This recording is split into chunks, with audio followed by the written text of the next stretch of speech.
Hujan rintik menempel di atap bajai, menetes ke trotoar yang berlumpur. Jakarta malam itu terasa lebih keras daripada biasanya.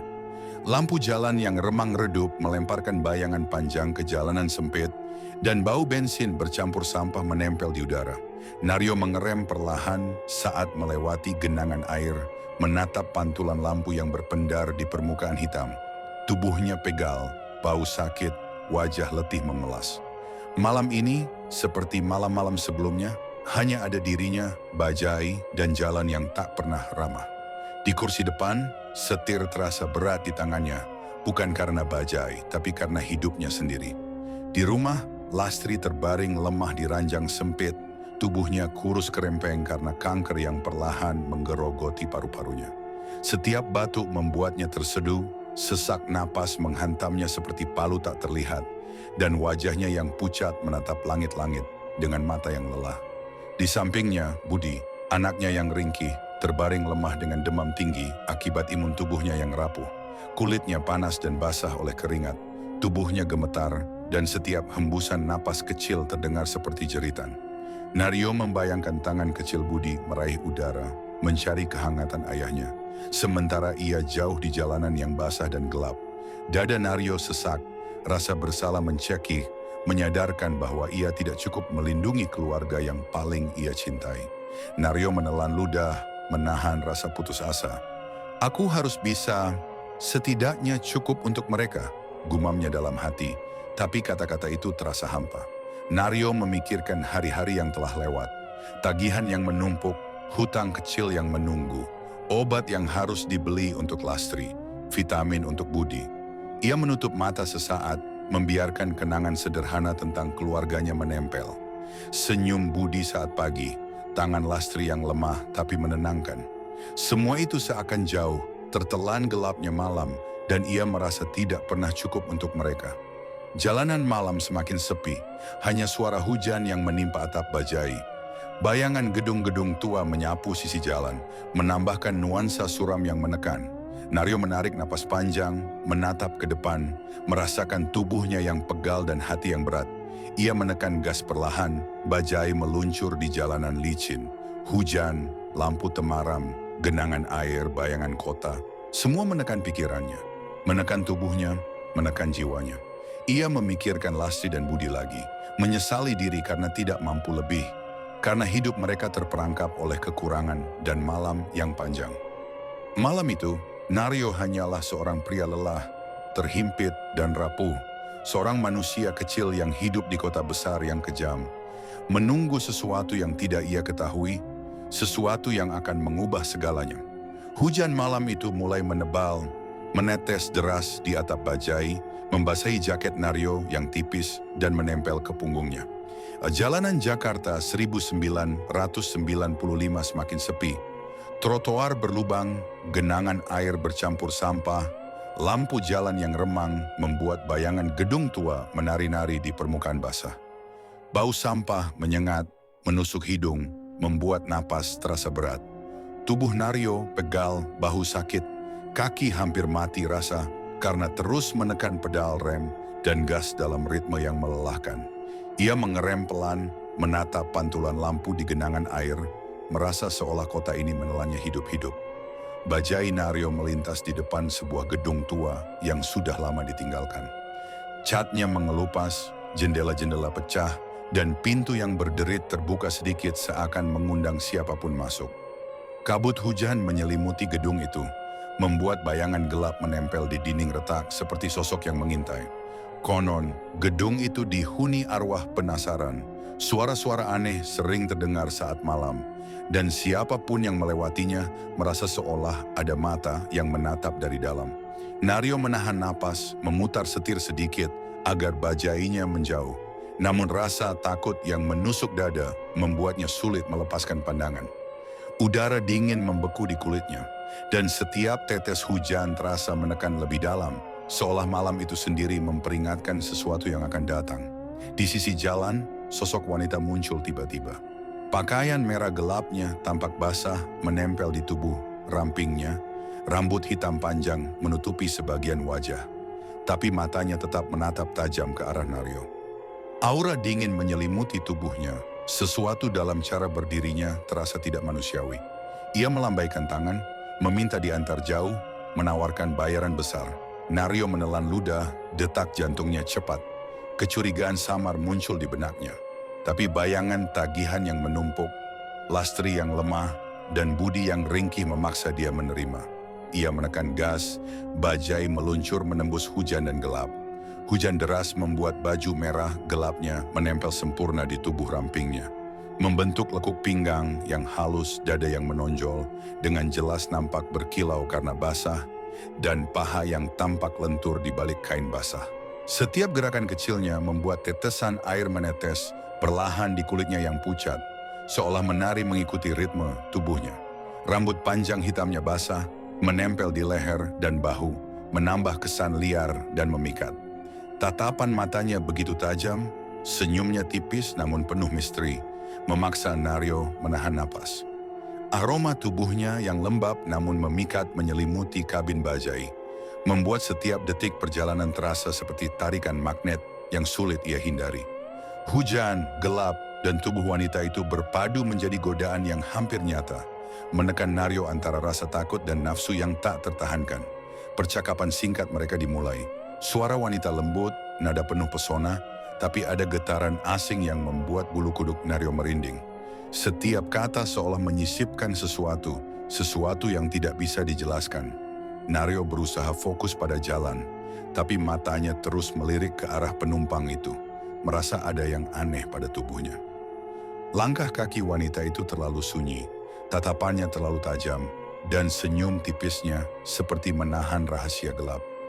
Hujan semakin deras, jalanan makin sepi. Gang-gang sempit berlubang, tampak seperti mulut hitam yang menelan bajai. Lampu jalan yang remang hanya menimbulkan bayangan samar di sisi jalan.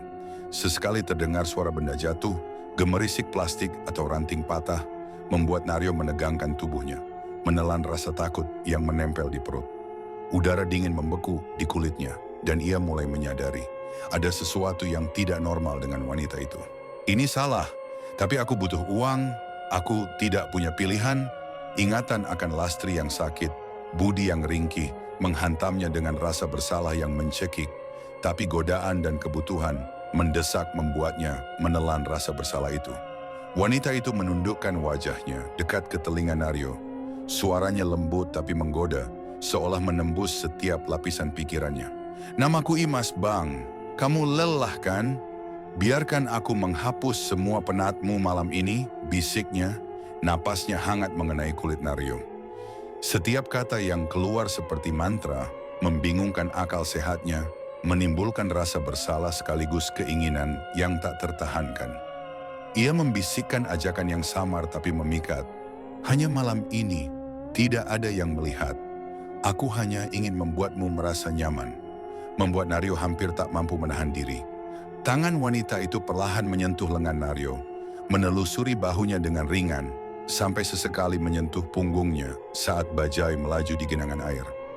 Kulitnya basah dan dingin, tapi justru terasa menempel di tubuh Naryo, membuatnya tersentak dan jantungnya berdetak lebih kencang.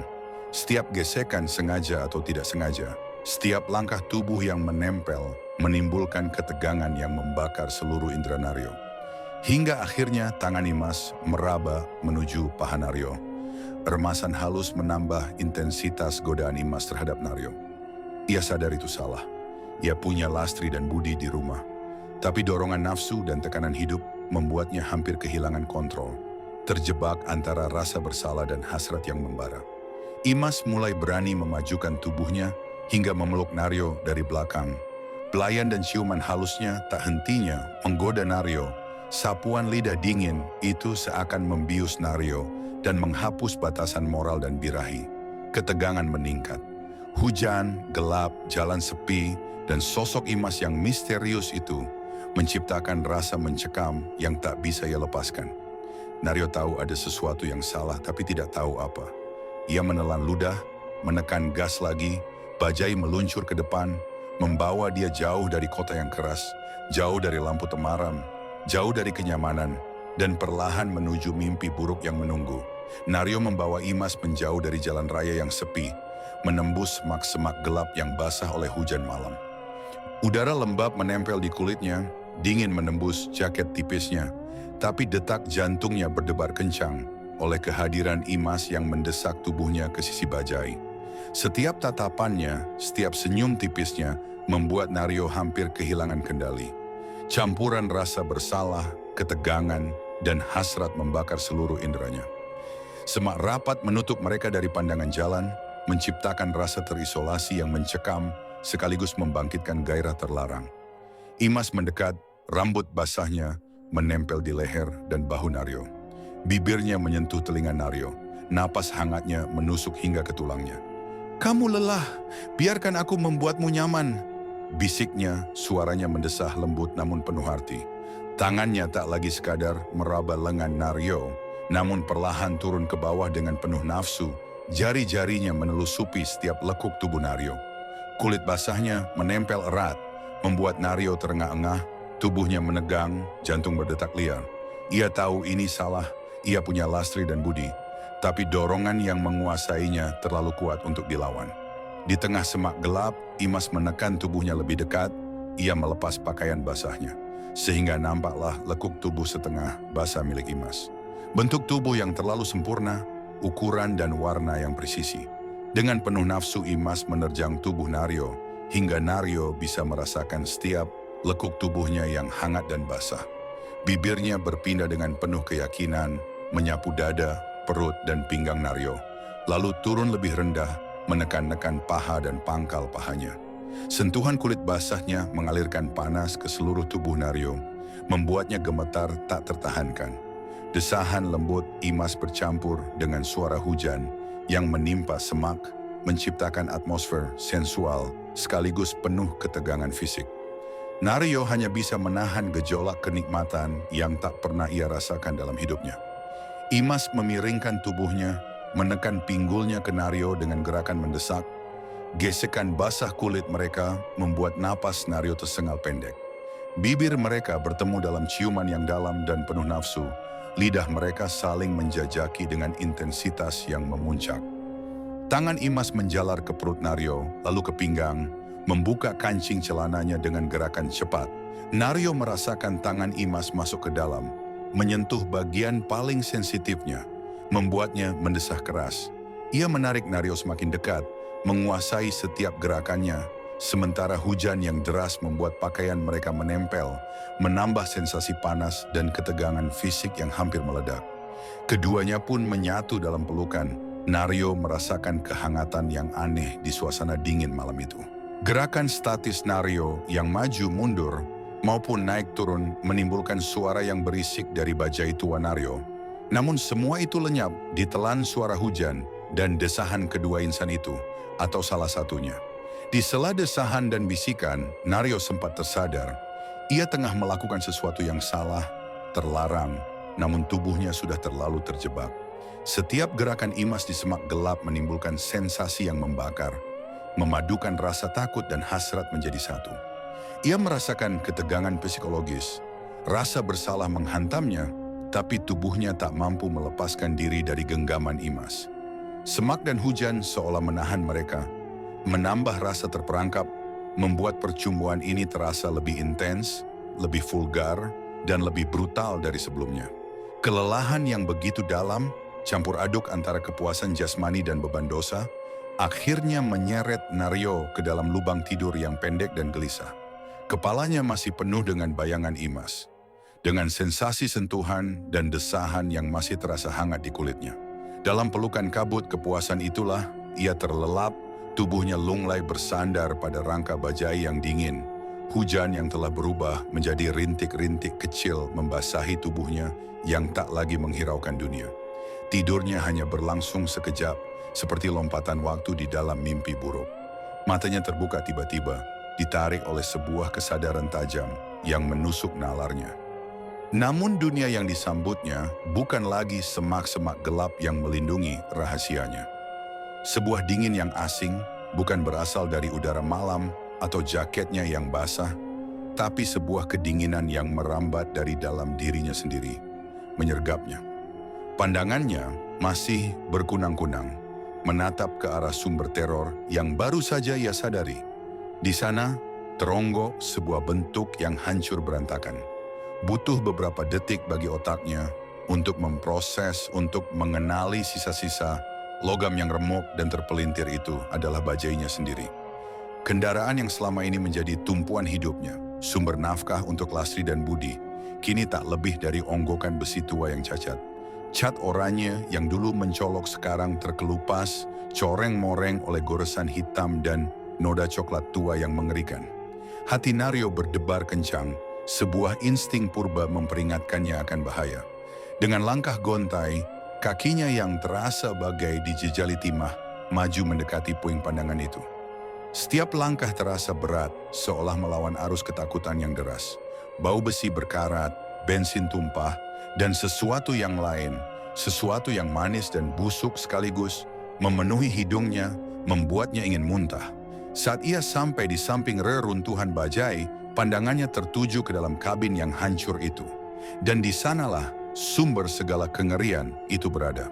Di balik kemudi yang telah melengkung seperti pretzel, tergolek sebuah tubuh.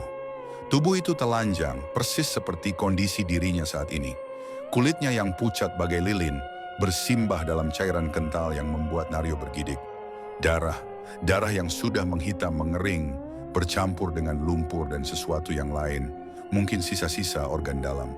Bentuknya remuk, tulang-tulang rusuk mencuat tidak wajar dari dada yang telah ambruk, seperti kawat yang dipuntir. Satu lengan terpelintir dengan sudut yang tidak mungkin, sementara kaki yang lain hampir terpisah dari pangkal paha, hanya dihubungkan oleh sehelai otot dan urat yang putus. Tapi yang paling menghantui adalah wajahnya, atau apa yang tersisa dari wajah itu. Wajah yang hancur itu masih bisa dikenali, meski satu sisi kepalanya penyok dalam, mata kirinya yang tertutup bengkak, dan rahangnya yang terkulai lemas, itu adalah wajahnya sendiri. Wajah Naryo, bibir yang tadi berdesahan dengan imas, kini terkoyak, memperlihatkan gigi-gigi yang patah.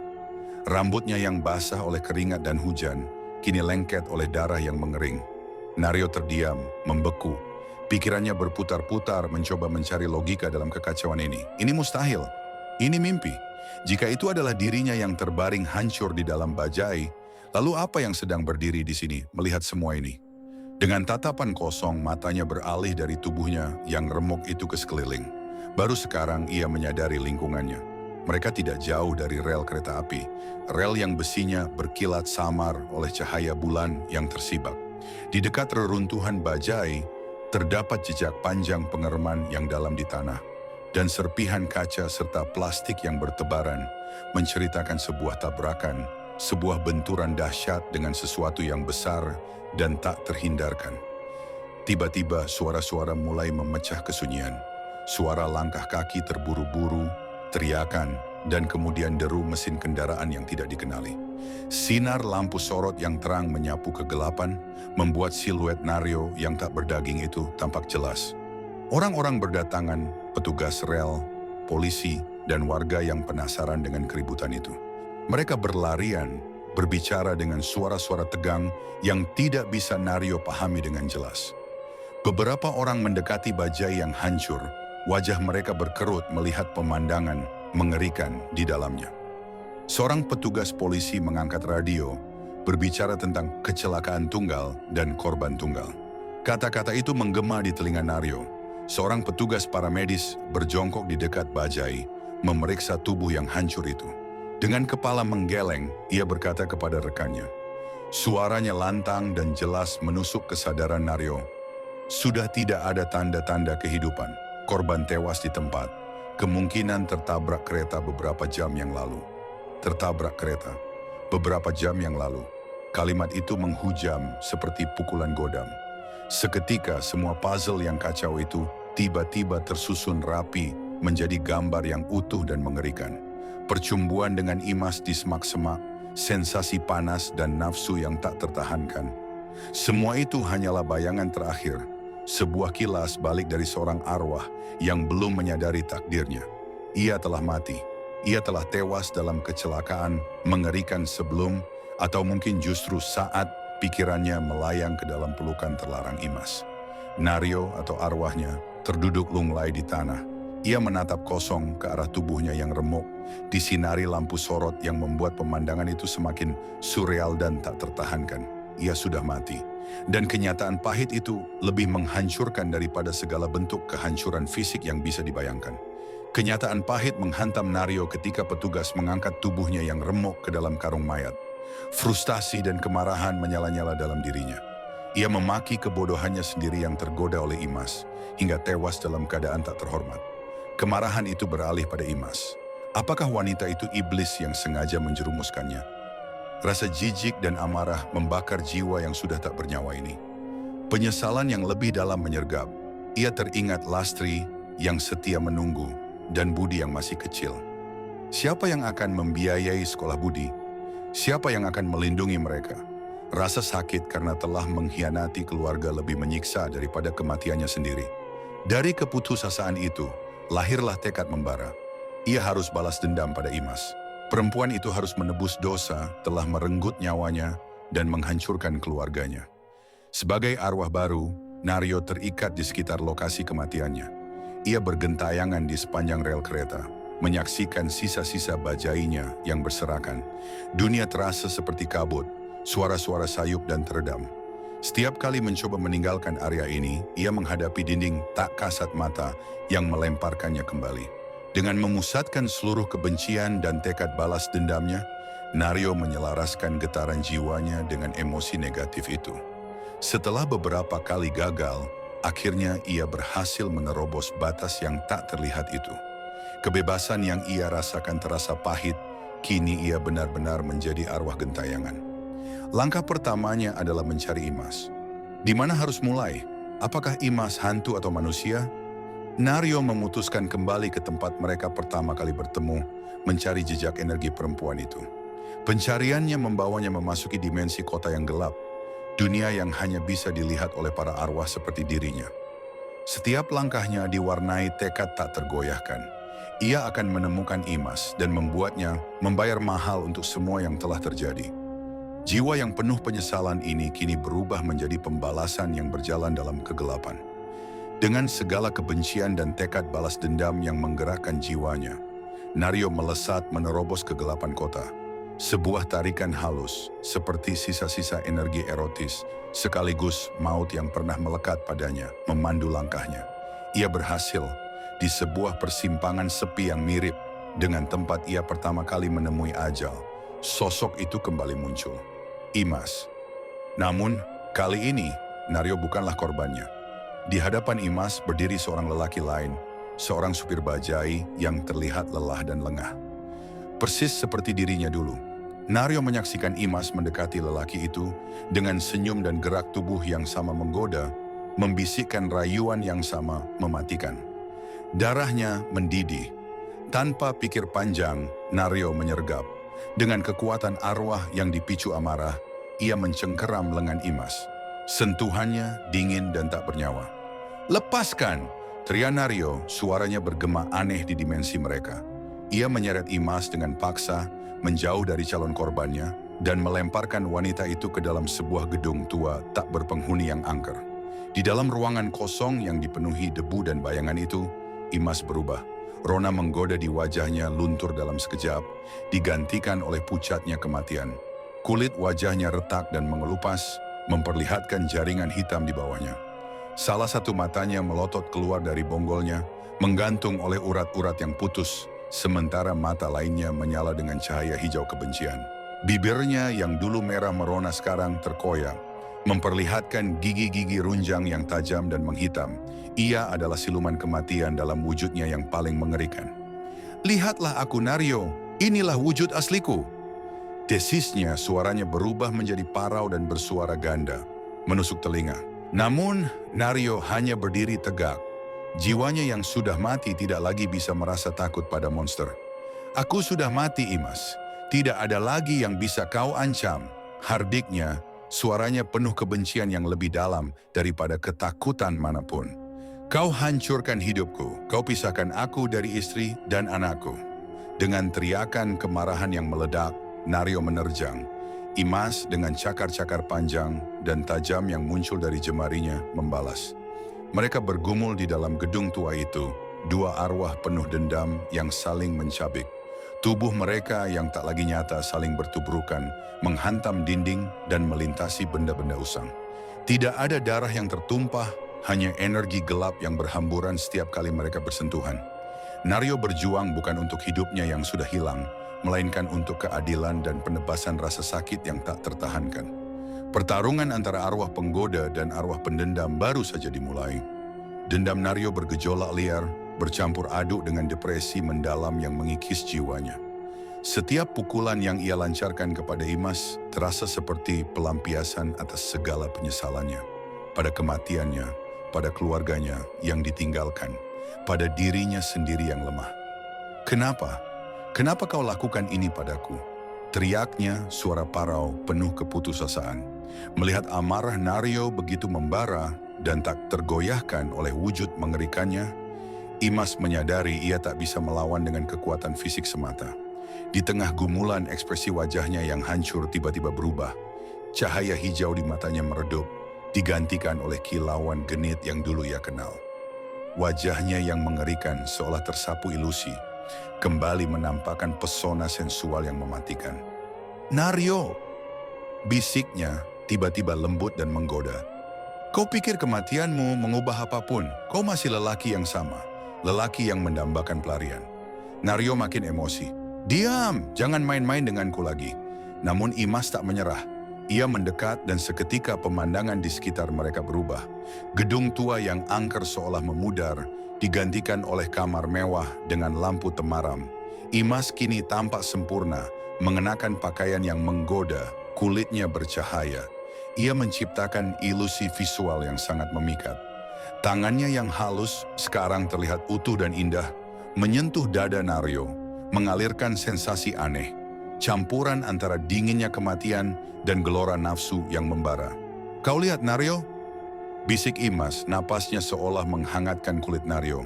Kematian tak perlu menyiksa, kita masih bisa merasakan kenikmatan, lebih dari yang pernah kau bayangkan. Kata Imas sambil perlahan melepas pakaian tipisnya satu persatu. Ia menanggalkan gaun tipisnya ke lantai, menampilkan lekuk tubuh sempurna yang begitu menggoda. Amarah Naryo mulai retak. Godaan itu terlalu kuat, terlalu akrab. Setelah terpuruk dalam kesedihan dan kemarahan, sentuhan dan pemandangan ini bagai air di padang gurun. Perlahan tapi pasti, api kemarahan di matanya meredup, digantikan oleh bara nafsu yang membara. Perlawanannya melemah. Imas melangkah pelan ke depan, wajahnya kini hanya berjarak beberapa milimeter saja dari wajah Naryo. Dengusan nafasnya jelas berat. 10 detik mereka saling menatap. Dengan gerakan kilat Naryo menerjang bibir merah Imas, melumatnya dengan rakus. Imas pun tak tinggal diam. Ia membalas setiap sapuan lidah Naryo dengan tak kalah buas. Jemari Naryo kini digerakkan oleh otot-otot nafsu, menyusuri setiap lekuk tubuh indah milik Imas. Mulai dari leher ke bawah dan berlama-lama di bagian tengah, Imas hanya bisa meronta. Seakan ingin meminta lebih, Imas membimbing tangan Naryo untuk menyusuri area bawah. Mereka pun kembali bergumul, tetapi bukan lagi saling memukul. Tubuh mereka kini berpelukan, saling mengejar dalam tarian nafsu kematian. Nafas mereka saling bertautan, desahan lembut Imas bercampur dengan erangan Naryo yang penuh pelepasan. Di dalam ilusi itu, mereka saling menggigit, mencakar, namun bukan untuk melukai, melainkan untuk membangkitkan sensasi yang lebih dalam. Hentakan pinggul Naryo seakan tak memiliki batas tenaga. Penuh amarah sekaligus nafsu yang membakar, Imas di bawah hanya bisa meremas bantal sambil sesekali matanya memutih karena tak kuasa menahan getaran-getaran nikmat dalam dirinya. Puncaknya satu hentakan keras terakhir menandai berakhirnya sebuah pergumulan nafsu malam itu.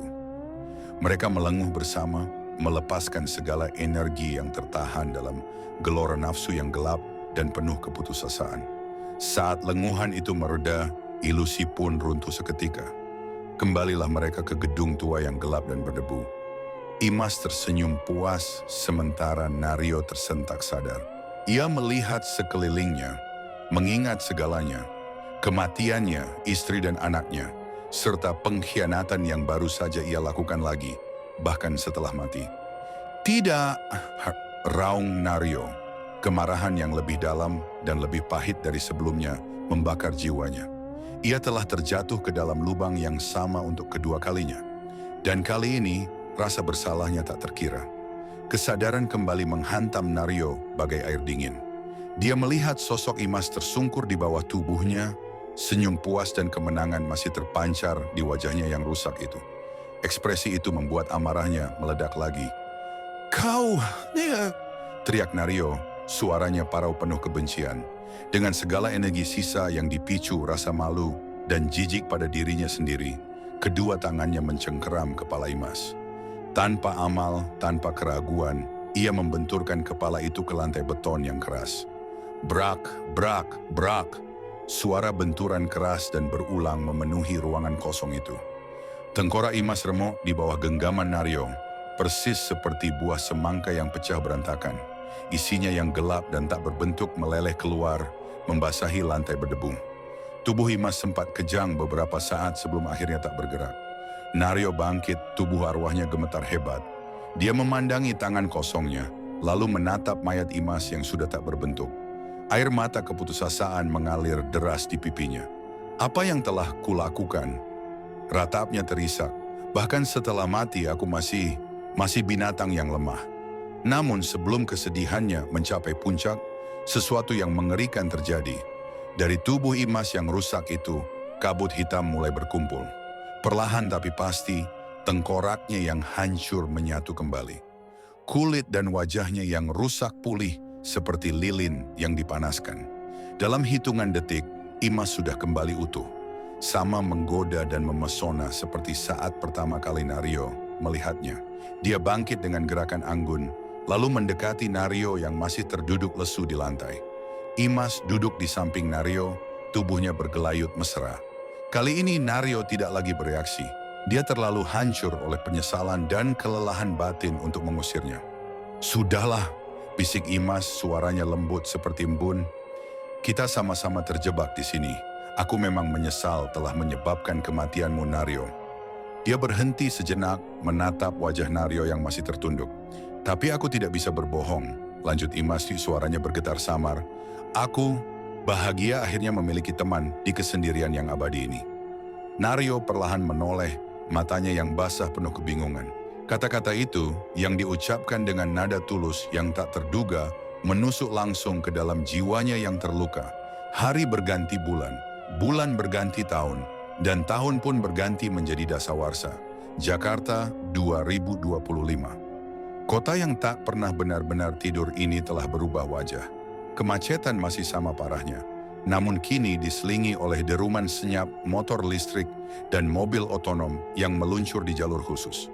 Papan reklam neon yang dulu memancarkan warna-warni khas kini telah digantikan oleh layar digital raksasa yang menampilkan iklan hologram dan deretan data yang berkelebat cepat.